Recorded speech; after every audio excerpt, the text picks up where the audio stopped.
আগের পর্বে তো দেখিয়েছিলাম ব্রাইডের লুক আর তাদের প্রেমের গল্প শুনিয়েছিলাম। আজ চলো তোমাদের সাথে শেয়ার করব বিয়ে বাড়িতে গিয়ে আমরা কি কি খেয়েছিলাম।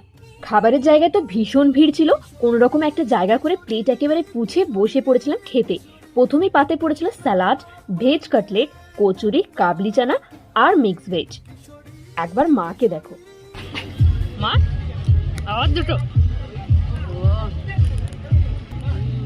ভালো লাগে আমার তাই। বাড়িতে তো ভীষণ রেস্ট্রিকশনে থাকে, তাই বিয়ে বাড়িতে গিয়ে কারোর কোনো কথাই আর শোনে না।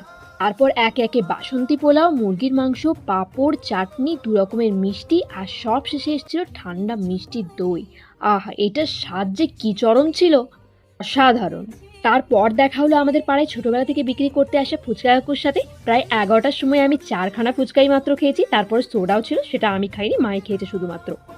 তারপর কয়েকটা পিকচার ক্লিক করে চলে এলাম বাড়ি।